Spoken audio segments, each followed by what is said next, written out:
Idul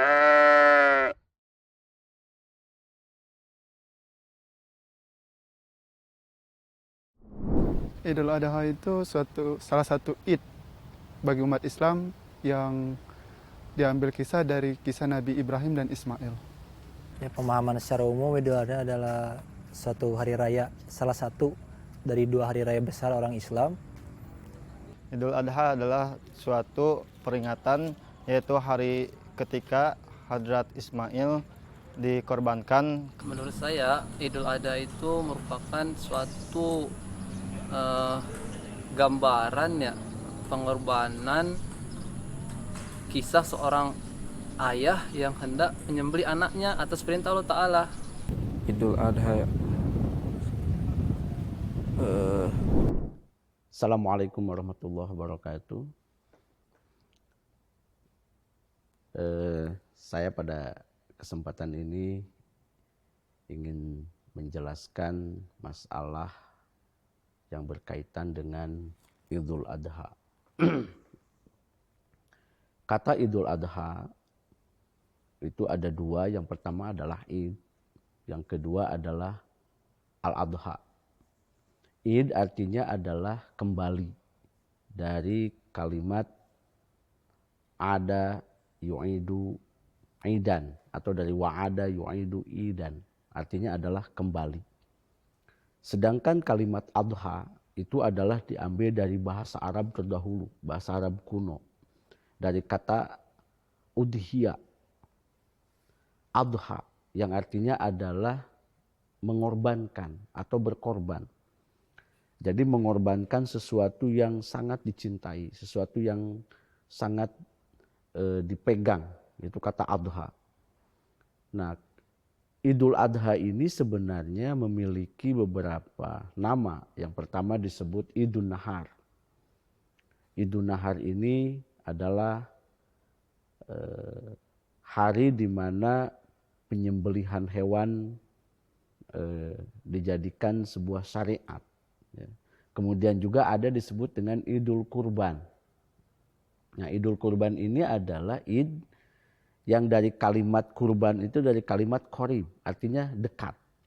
Jadi id yang menarik bagaimana seorang hamba bisa mendekatkan diri kepada Allah Subhanahu wa taala.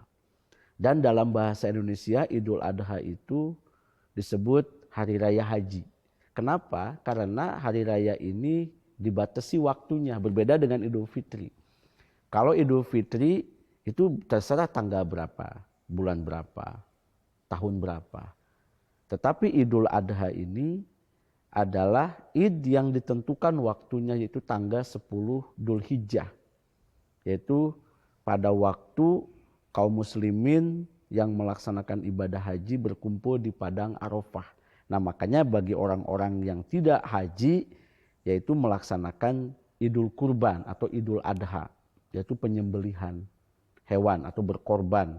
Bisa hewan, bisa kambing, bisa sapi, bisa unta, atau bisa apa saja yang disyariatkan, yaitu Idul Adha.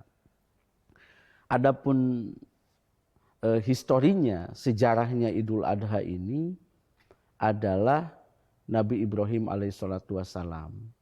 Pada waktu itu beliau itu diabadikan di dalam Al-Quran. Allah Ta'ala berfirman, Rabbana inni askantu min dzurriyyati biwadin ghairi dzi zar'in inda baitikal muharram. Yaitu pada waktu itu Nabi Ibrahim alaihissalatu wassalam mendapatkan perintah dari Allah Subhanahu wa taala untuk menempatkan keluarganya di sebuah lembah, di sebuah tempat yang sunyi, gurun, tidak ada makanan, tidak ada pohon, tidak ada air. Nabi Ibrahim kebingungan, ini apa gitu. Tapi dalam Al-Quran diabadikan tuh. Rabbi ini askantu min dzurriyyati biwadin ghairi dzi zar'in inda baitikal muharram, itu diabadikan di dalam Al-Quran. Hadrat Ibrahim alaihissalatu wassalam, ya, beliau ini kan bukan orang Mekah, ya. Beliau ini orang Palestina. Nah, beliau ini kira-kira jarak antara Palestina dengan Mekah yang dikatakan sekarang itu adalah 1.600 km. Nah, tiba-tiba oleh Allah Subhanahu wa taala diperintah kepada Ibrahim untuk menempatkan keluarganya di lembah yang sangat sunyi jauh 1.600 kilo tuh dari Palestina. Nah, kemudian karena Ibrahim ini adalah orang yang taat kepada Allah Subhanahu wa taala, orang yang soleh, orang yang luar biasa, hamba Allah Subhanahu wa taala, Ibrahim tanpa berpikir panjang, beliau bawa anaknya Siti Hajar dan istrinya, dibawa yang lagi menyusui itu, masih kecil. Dibawa ke lembah itu, bisa kebayang satu daerah yang tandus, tidak ada pohon, tidak ada air, tidak ada apa-apa. Ditempatkan aja di situ, tinggalin. Nah, sehingga kan persiapan seorang ibu yang menyusui bisa kebayang betapa panasnya, betapa susahnya untuk mendapatkan air. Maka itu ketika tidak ada air, Siti Hajar ini lari-lari. Yang kita kena sa'i sekarang. Sampai 7 kali antara Safa dan Marwah. Lari-lari itu. Nah, disitulah Allah Subhanahu wa taala perlihatkan sebuah keajaiban. Allah taala memerintahkan beliau secara firasat menggali. Tiba-tiba keluarlah yang sekarang disebut dengan Zam-Zam. Ya, jadi sumur Zam-Zam itu sangat luar biasa. Bisa kita bayangkan semua orang yang naik haji dari dulu sampai sekarang yang melaksanakan ibadah haji itu sangat tidak kekurangan. Ya. Air terus keluar sampai saat ini itu sangat luar biasa. Nah, inilah salah satu hikmah daripada sejarah bagaimana Idul Adha ini diperingati sampai sekarang. Kemudian kedua, historinya itu adalah ketika karena Ibrahim alaihissalatu wassalam itu adalah beliau orang kaya ya, beliau seorang nabi yang kaya. Sehingga dalam kitab, ada sebuah kitab meriwayatkan Ibrahim itu memiliki sekitar 12.000 ya, hewan peliharaan. Ada sekian ribu domba, sekian ribu unta, sekian ribu keledai gitu. Sehingga beliau itu dikatakan orang kaya ya.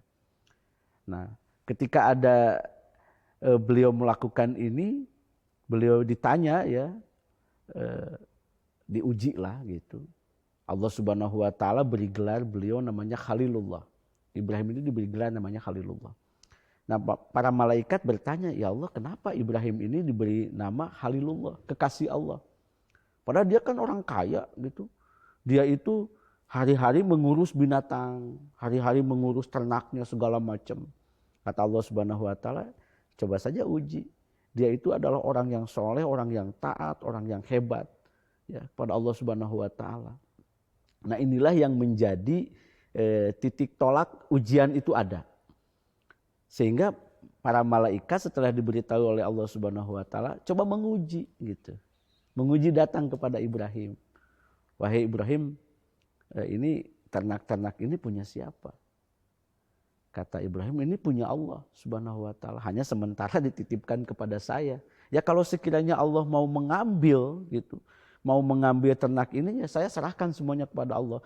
Sekalipun anak saya pun gitu. Kalau mau diserahkan kepada Allah, saya serahkan. Nah, ini kata-kata ini yang menjadi ujian, diuji ya oleh Allah Subhanahu wa taala. Akhirnya beberapa malam kemudian Ibrahim bermimpi ya. Mimpi bahwa Allah memerintahkan untuk menyembelih anaknya. Begitu, untuk menyembelih anaknya yaitu Ismail. Nah, ketika ya Ismail sudah sampai kepada masa kahulah itu masa berpikir dewasa ya. Antara 40 atau mungkin 30 tahun gitu, udah masa kahulah. Kemudian setelah dididik sedemikian rupa, Hadrat Ibrahim alaihissalam duduklah dengan Hadrat Ismail. Kemudian diceritakanlah mimpi. Wahai anakku, aku bermimpi. Melihat sebuah mimpi bahwa Allah menyuruhku untuk menyembelih engkau. Begitu. Nah, kemudian Ibrahim alaihissalatu wassalam sambil melihat anaknya, bagaimana pendapat kamu? Begitu. Bagaimana pendapat kamu tentang mimpi ayah ini? Nah, di luar dugaan jawaban Ismail alaihissalatu wassalam kan, kalau kita pasti, waduh, masa sih mau disembelih gitu kan. Nah, Hadrat Ismail alaihissalatu wassalam beliau diabadikan di dalam Al-Quran, wahai ayahanda, ya, sekiranya itu adalah perintah Allah, laksanakan seutuhnya.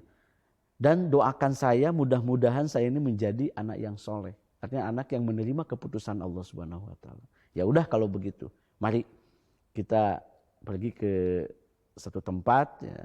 Kemudian Hadrat Ibrahim bawa pisau sendiri. Nah, kemudian ditidurkan dan mau dipotong sendiri oleh Hadrat Ibrahim alaihissalatu wassalam. Nah, disitulah letaknya ketika mau dipotong, Allah Subhanahu wa taala berfirman, yakfika Ibrahim, wahai Ibrahim cukup. Ya, cukup sampai di situ. Engkau adalah sudah melaksanakan janjimu.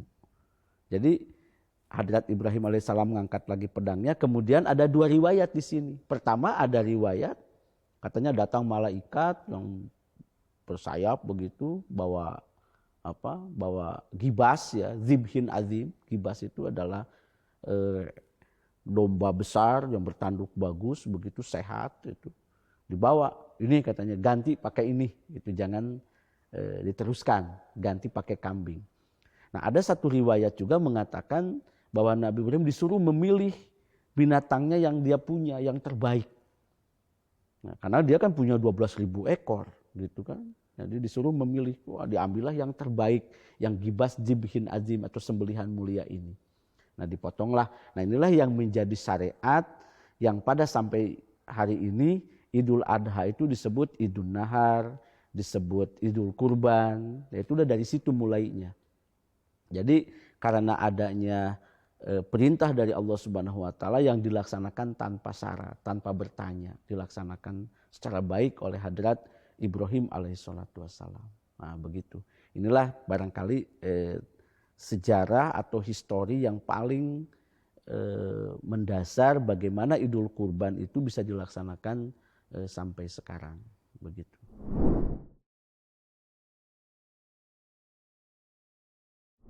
Mengajarkan kita mengenai pengorbanan dari seorang ayah terhadap anaknya atas perintah Allah Ta'ala, dan di situ juga terdapat makna dari keitaatan, berserah diri pada Allah Ta'ala. Apa sih Islam itu? Di situ arti dari Idul Adha. Bagaimana dulu gambarannya lah saat Nabi Ibrahim mengorbankan anaknya Hazrat Ismail alaihissalam dan digantikan oleh hewan kurban. Tentunya menurut saya itu kita kan mengenang pengorbanan Hadrat Ibrahim alaihissalam dengan putranya itu Hadrat Ismail, mana kita di situ diberi pelajaran, diajarkan bagaimana pengorbanan sejati seorang muslim harusnya seperti apa. Hakikat yang mendalam daripada Idul Adha di sini, ya, yang pertama adalah bentuk keitaatan. Jadi Hadrat Ibrahim alaihissalatu wassalam itu, beliau adalah seorang yang sangat itaat kepada Allah Ta'ala. Melaksanakan perintah tanpa bertanya. Jadi apapun yang diberikan perintah oleh Allah tidak pernah ditanyakan. Laksanakan saja. Nah, ini semuanya hakikatnya, semua ajaran para nabi atau nabi itu seperti itu. Jadi tidak pernah bertanya ketika diperintah. Ini A saja gitu. Laksanakan, potong-potong gitu. Disuruh bawa anak istrinya ke tembah tandus, dia tidak bertanya, ngapain ke situ? Kan panas. Enggak, taruh aja gitu. Ya Allah, saya sudah taruh anak saya di situ. Ya Allah kan tersenyum ini, anak ini gitu kan. Taruh aja di tempat yang nggak ada air, nggak ada pohon, nggak ada apa-apa. Bayangkan 1.600. Nah itu. Nah kemudian yang kedua, ini ada kaitannya dengan, bisa bayangkan tidak? Waktu itu kan tanah tandus.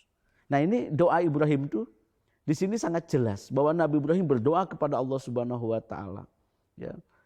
Sehingga doanya diabadikan di dalam Al-Qur'an dan doa ini sangat luar biasa. Ya. Allah Subhanahu wa taala menjadikan tanah yang tandus ini kalau dilihat sekarang itu sangat luar biasa. Semua orang berkunjung ke situ, semua orang beribadah ke situ, ke Mekah ya.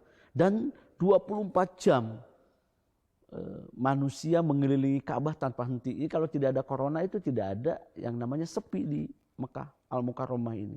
Kemudian buah-buahan. Nabi Ibrahim dulu berdoa, ya Allah jadikanlah Rabbana ya baladan amina. Ya, ini jadikanlah Mekah ini adalah baladan amina, kota yang aman.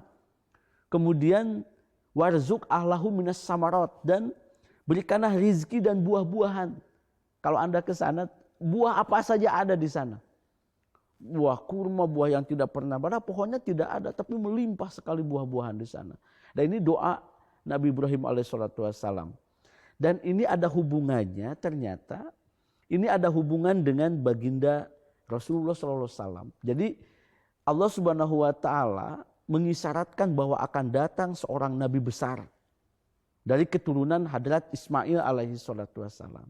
Dan ini dijelaskan oleh Hadrat Masih Maud alaihi salam bahwa Nabi Muhammad SAW atau nabi besar nanti itu akan datang di tempat itu. Ibrahim alaihi salatu wassalam hanya disuruh oleh Allah Ta'ala untuk menempatkan istri dan anaknya. Yang ini menjadi cikal bakal keturunan para nabi yang sekarang nih. Jadi Hadrat Rasulullah kan dari Bani Ismail. Sedangkan para nabi yang dulu kan dari Bani Ishak. Ya. Nah ini ditempatkan oleh Allah di situ, ternyata bakal datang seorang nabi besar yang dikabulkan 1200 tahun kemudian. Bisa kebayang itu Nabi Ibrahim berdoa 1200 tahun kemudian baru dikabulkan dengan hadirnya Hadrat Rasulullah SAW. Nah, kenapa 10 Dzul Hijjah? Dzul Hijjah ini kan hari akhir, ya. Akhirnya bulan Hijriah ya. Hijriah kan besoknya Muharram. Nah ini juga menandakan bahwa Hadrat Rasulullah SAW sebagai Nabi akhir zaman, Nabi yang akhir di kurun ke-1000, ya, kan 7000 tahun tuh. Nah turun ke 1000 itu adalah ke 1000-an ke-7 yang terakhir ini diturunkanlah Adam. Ya, Adam ribuan ke-7 yakni baginda Rasulullah SAW. Nah ini sangat luar biasa sehingga Mekah yang dulu tandus, ya, kemudian dengan doanya Nabi Ibrahim alaihissalatu wassalam itu sehingga Mekah menjadi sosok kota yang sangat dikenal di seluruh dunia. Nah ini Rasulullah SAW datang membawa peradaban baru, ya, peradaban yang besar, yakni Islam. Memang Islam secara harfiah sih sebenarnya Nabi Ibrahim itu Islam, tapi Muslim ya, bukan Islam Muslim. Tetapi agama Islam yang membawa peradaban besar itu lahir di kota Mekah persis sekali. Itu rumahnya Rasulullah SAW itu dengan Ka'bah itu ya sekitar mungkin 200 meter. Dekat sekali yang sekarang dijadikan perpustakaannya di sana. Saya sudah pernah ke sana. Dan ini sangat dekat sekali dengan tempat sa'i. Tempat sa'i yang Siti Aminah dengan Siti Hajar dengan Ismail itu, yang lari-lari yang ada jam-jam itu dekat sekali dengan rumahnya baginda Rasulullah SAW. Jadi Rasulullah SAW itu betul-betul dilahirkan di jantungnya kota Mekah, di pinggirnya Masjidil Haram. Dan ini sangat luar biasa sehingga peradaban besar lahir di kota yang sedemikian tandus, yang sedemikian sepi, sunyi, ya, tidak ada apa-apa. Dan ini sudah dikabar gaibkan oleh Allah Ta'ala kepada Ibrahim alaihissalam dengan doa Ibrahim, Robbana inni askantu min dzurriyyati biwadin ghairi dzizain inda baitikal muharram. Kan gitu. Bayangkan dulu Ibrahim tuh mengatakan, ini anak saya ditempatkan di tempat yang tandus ya Allah, yang menurut saya ini wah tidak lazim gitu. Tetapi ternyata dijawab 1200 tahun yang lalu bahwa datang seorang utusan Allah Subhanahu wa Ta'ala dari keturunan Nabi Ismail alaihissalatu wassalam. Ini dijelaskan oleh Hadrat Masih Maud alaihi salam bahwa Rasulullah SAW adalah penjelmaan daripada doa Nabi Ibrahim alaihissalatu wassalam 1200 tahun yang lalu diturunkan pas di jantung kota Mekah. Dan ini juga yang menjadi, ya ini Hadrat Masih Maud alaihi salam ya menjelaskan bahwa kata Masih Maud alaihi salam 10 Dzul Hijjah itu adalah bulan terakhir daripada Hijriah. Dan ini menunjukkan Rasulullah SAW itu adalah Nabi akhir zaman. Artinya Nabi akhir zaman. Yang secara kebetulan saja. Jadi Rasulullah SAW diturunkan di akhir zaman kurun yang 7000 itu. Kemudian peristiwa Dzul Hijjah juga berada di akhir tahun Hijriah, yang besoknya adalah 1 Muharram, kan begitu. Nah ini sangat penting ya, sehingga apa yang menjadi nubuatan Nabi Ibrahim alaihissalam 1200 tahun yang lalu digenapi oleh datangnya hadrat Rasulullah SAW, yaitu di kota Mekah. Ya. Dan ini menjadi tonggak sejarah bagaimana peradaban besar umat Islam dimulai ya, dari kota Mekah ini. Sehingga kita lihat sekarang sudah dari kota Mekah yang tandus, yang tidak ada pohon, batu-batu, ya, itu menyebar ke seluruh dunia, sehingga mereka datang ke kota Mekah dengan rindu min kulli fajjin amik, ya, dari berbagai pelosok, ya. Dan ini sangat luar biasa kalau dilihat dari doanya Nabi Ibrahim alaihissalatu wassalam 1200 tahun yang lalu.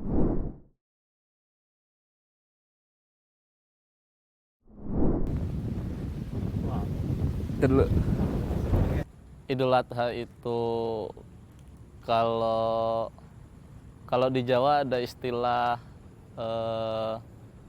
hari raya kecil, itu Idul Adha. Kalau Idul Fitri hari raya besar ya. Kalau Idul Fitri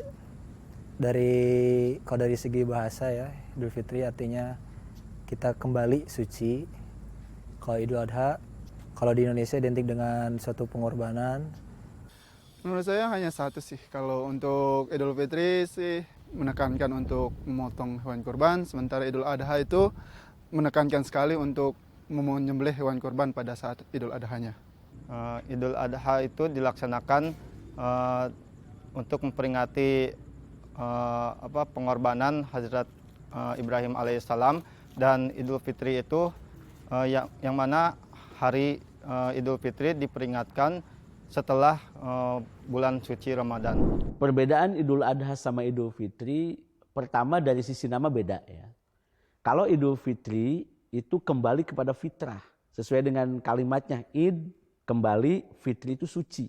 Setelah mengalami penggodogan sebulan berpuasa, ya, kawah candra di muka dipres dengan menahan lapar, dahaga, menahan perasaan segala macam, lahirlah Idul Fitri, kembali kepada fitrah, Sawal. Sawal itu kembali kepada 0.0 Sawal itu. Nah, makanya spirit Idul Fitri itu adalah spiritnya kesucian. Kawaladat ummi, ya, bagaikan dia lahir dari perut, dari rahim ibunya, gitu. Nah, kalau Idul Adha itu spiritnya adalah berkorban. Id kembali, Adha itu mengorbankan sesuatu yang dia miliki, dan waktunya itu ditentukan. Kalau Idul Fitri kan tidak. Misalkan kalau tahun ini bulan Mei, ya, mulai tanggal 13 atau tanggal 14. Nah, bulan kemarin kan naik tuh bulan Maret, ya, dan tahun kemarin. Kenapa? Karena itu mengikuti siklus bulan. Tapi kalau Idul Adha tidak. Dia setiap 10 Dzulhijjah, maka itu adalah diadakan perayaan Idul Adha atau hari penyembelihan hewan kurban atau Idun Nahar, ya. Nah, itu adalah setiap tanggal 10 Dzulhijjah. Ada sebenarnya hari tasyrik. Apa hari tasyrik? Yaitu bisa melaksanakan kurban itu 3 hari setelah hari raya Id untuk kurban penyembelihan.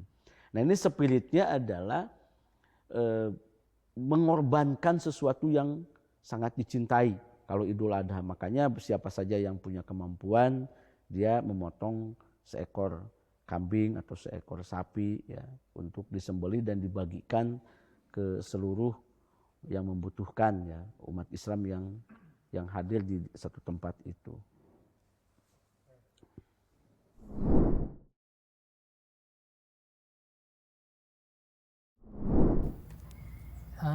Setahu saya di Idul Adha ini tidak ada. Puasa ada puasa. Ya, kayaknya saya pernah lihat sih orang tua saya puasa menjelang Idul Adha, tapi kalau nggak salah sehari. Idul Adha puasanya setelah subuh sampai setelah Id. Menurut saya sih ada, tapi itu nggak berhari, tapi hanya setengah hari, dilakukan sebelum sholat Idnya. Selesai sholat Id sudah selesai kembali. Tidak ada ya, tidak ada puasa. Setahu saya Yang setahu saya ya ketika kita melaksanakan Idul Adha itu sebelum eh, apa namanya, kita terlebih dahulu puasa ketika kita melaksanakan sholat Idul Adha. Nah setelah itu baru kita makan bersama-sama nantinya di masjid biasanya. Saya baca dalam beberapa riwayat ya, beberapa hadis. Puasa Arafah namanya. Puasa Arafah itu puasa yang tanggal 9 Dzulhijjah. Kan 9 Dzulhijjah, besok kan tanggal 10 Lebaran kan, 10 Dzulhijjah. Nah tanggal 9 itu ada puasa sunnah. 1 hari. Itu bagi yang mau melaksanakan itu boleh dan pahalanya sangat bagus. Ya. Itu disebut puasa Arafah. Bahkan ada dalam beberapa riwayat itu ada yang 9 hari. Dari tanggal 1 Dzulhijjah sampai tanggal 9 Dzulhijjah. Dan ini diriwayatkan oleh beberapa perawi hadis. Tapi yang umum dilaksanakan itu, yang biasa dilaksanakan itu yang 1 hari, yang 9 Dzulhijjah. Ya. Nah besoknya kan Lebaran, udah Lebaran tidak boleh berpuasa gitu. Nah itu 1/2 9 boleh. Bahkan di dalam beberapa literasi dijelaskan dari tanggal 1, tanggal 2, tanggal 3 sampai tanggal 9 itu ada keistimewaannya. Dan itu silahkan bagi yang mau melaksanakan 9 hari yang punya kemampuan dipersilahkan, tapi tetap hukumnya adalah sunnah. Tapi bagi yang haji itu dilarang. Rasulullah SAW pernah mengeluarkan larangan bagi orang yang sedang melaksanakan ibadah haji. Itu di wukuf di Padang Arafah itu nggak boleh melaksanakan puasa Arafah. Ya. Nah adanya sunnah ini bagi kita yang tidak melaksanakan haji itu boleh melaksanakan. Gitu. Di hari Arafah itu 1 hari boleh.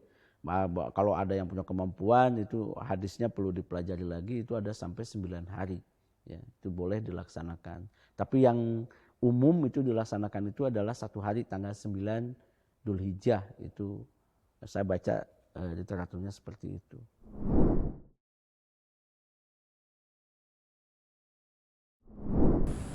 Kalau di daerah saya tradisinya itu kalau pas ada kurban itu hewan kurban itu didandanin terus setelah disembeli diarah ke masjid, dari keliling dulu kampung itu diarah ke masjid ke hewan kurbannya itu, baru sampai di masjid baru dipotong. Ketika Idul Adha datang di kampung saya, sanak keluarga dapat berkumpul dan melihat pemotongan dan ikut menyembelih hewan kurban tersebut. Kalau waktu di daerah sih itu enaknya waktu kumpul rame-rame menyembelih hewan kurbannya waktu menjatuhkan hewan kurban. Karena ada banyak pemotongan daging dan banyak sama teman-teman suka bikin acara masak sate dan lain-lain. Nah, bagaimana Islam memandang ini? Sebenarnya Allah Subhanahu wa taala berfirman, "Innallaha la yanallahu luhumuha." Bahwa sungguhnya Allah tidak pernah melihat ya binatangnya, melihat darahnya. Walakin yanaluhu taqwa, tetapi Allah itu hanya melihat takwanya. Malah dalam ayat lain mah innallaha la yanzuru ila aswarikum wala ansamikum. Allah tidak melihat pakaianmu, tidak melihat binatang, tidak melihat darah, tapi yang Allah lihat itu adalah takwa. Gitu. Dan sekarang sapinya dirias juga tidak dilihat oleh Allah Subhanahu wa taala. Nah, Allah tidak melihat itu. Nah, kalau misalkan dia berkurbannya ingin dilihat orang, ria anas, ya dia hanya sampai pada pahalanya, sampai pada dilihat orang. Tetapi kalau misalkan saya mah nggak ketahuan, beli kambing potong sendiri, tapi niatnya ketakwanya kepada Allah, itu yang sampai. Karena la yanallahu luhumuha. Allah tidak melihat luhum itu, tidak melihat bentuk kambingnya, bentuk sapinya, tidak. Tapi yang dilihat oleh Allah itu adalah takwamu, gitu. Nah sekarang budaya ya kalau adat istiadat di satu daerah itu ya istilahnya pasti akan ada perbedaan dengan di tempat lain. Dan itu hanya berlaku di situ. Gitu. Contoh di Maluku lah, saya pernah di sana ya. Jadi dilihat diarak gitu, dibedugi, pokoknya segala macam lah. Itu kan di daerah situ. Tapi ketika ngelihat di Bogor tidak, ketika melihat di tempat lain tidak gitu. Nah, itu kan budaya dan tidak ada hubungannya dengan syariat, tidak ada hubungannya dengan Islam. Gitu. Apakah ini boleh atau tidak? Nah, tidak ada hubungannya, silakan aja lah, nggak ada hubungannya kok. Gitu, anggap aja dia ngerias kayak gitu. Tapi Islam tidak pernah menyuruh seperti itu. Karena tidak dilihat oleh Allah bentuk sapinya, bentuk kambingnya. Tapi yang dilihat itu adalah oleh Allah tuh takwanya. Niatnya apa gitu. Nah makanya ini harus diluruskan dulu niatnya. Kurban tuh niatnya apa. Ada lagi niatnya begini. Saya ingin punya kendaraan, nanti kan nyebrang Shirathul Mustaqim tuh. Katanya nanti kalau yang udah kurban itu pakai apa tuh kendaraannya kayak itu gitu ya. Nah niatnya seperti itu. Misalkan gitu. Saya mah ingin punya kendaraan, lah dia nggak paham, lah di sana seperti apa, gitu kan? Jangan sampai banyak candaan-candaan, kaki dua aja udah susah karena Shirathul Mustaqim itu rambut dibelah 7, apalagi pakai yang begitu kaki 4 itu kan? Nah jangan sampai jadi candaan-candaan seperti itu. Artinya beragama itu sebenarnya logis. Ya. Kenapa? Ini adalah pengorbanan Ibrahim. Ibrahim diminta oleh Allah ganti, gitu kan? Ganti dengan kambing, atau ada riwayat lain datang malaikat bawa kambing, ini loh ganti dengan ini itu. Jadi diganti karena cukup gitu, karena ketakwaan Ibrahim itu mau nyembelih anak itu udah cukup sampai di situ, nggak dilanjutin. Udah sebagai gantinya, kifaratnya potonglah kambing ini gitu. Itu di situ sebenarnya. Jadi ketaatan Ibrahim sampai pada Ismail mau menyembelih atas perintah Allah. Nah, oleh Allah disuruh diganti kifaratnya, dipotonglah kambing yang menjadi syariat pada hari ini. Bukan begini, wah kalau nggak diganti kambing anak kita bukan begitu. Misalkan, wah kalau nggak diganti kambing anak kita, gitu kan, ada nggak gitu kan? Nggak begitu. Ini syariat. Allah menguji Ibrahim sampai titik mana dia taat kepada Allah. Ketika Ibrahimnya mau menyembelih beneran dia mah, memotong begitu, tahu-tahu kata Allah cukup itu udah cukup sampai sini. Nah udah. Ganti itu dengan itu sebagai bentuk kifaratnya, gantilah kurban. Bukan artian kalau enggak diganti kurban motong anak sama enggak gitu, enggak. Itu makanya hanya ketaatan. Gitu ya.